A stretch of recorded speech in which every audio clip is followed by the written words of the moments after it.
Di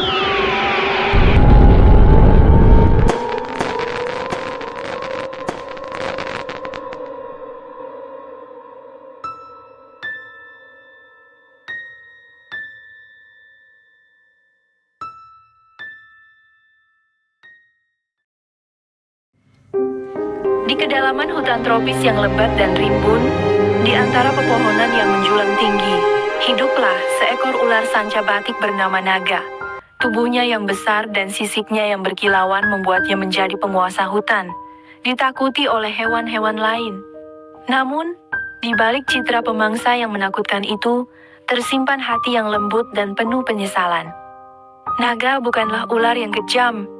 Ia terpaksa memangsa hewan-hewan lain, bukan karena kesenangan, melainkan karena itu adalah takdirnya.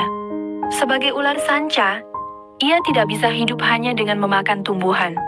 Setiap kali ia melilit mangsanya, setiap kali ia merasakan gigitan tajam taringnya menembus kulit mangsa, rasa sesal selalu menghantui hatinya.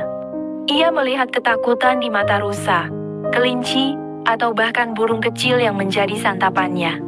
Ia mendengar jeritan mereka, dan itu mengoyak hatinya. Naga bukanlah ular yang rakus. Ia hanya makan secukupnya untuk bertahan hidup. Ia tahu bahwa setiap kali ia makan, ia meninggalkan luka, bukan hanya di tubuh mangsanya, tetapi juga di hatinya sendiri. Luka itu berupa rasa bersalah yang mendalam, rasa kehilangan yang tak terberi. Ia sering menghabiskan waktu berhari-hari tanpa makan, hanya untuk meringankan beban di hatinya.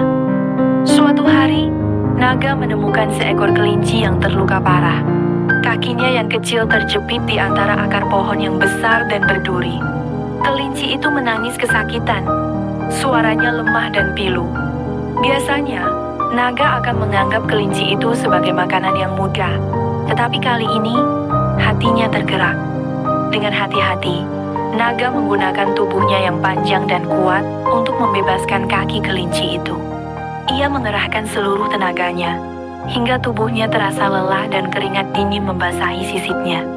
Setelah berhasil, Naga menatap kelinci itu dengan lembut. Kelinci itu menatapnya dengan mata yang penuh syukur. Kelinci itu menjilati tangan Naga sebagai tanda terima kasih. Naga merasakan sentuhan lembut itu, dan untuk pertama kalinya, ia merasa bahwa beban di hatinya sedikit berkurang. Ia menyadari bahwa kebaikan yang ia berikan, meskipun kecil, bisa membawa kebahagiaan bagi dirinya sendiri. Sejak saat itu, Naga semakin berhati-hati dalam memangsa.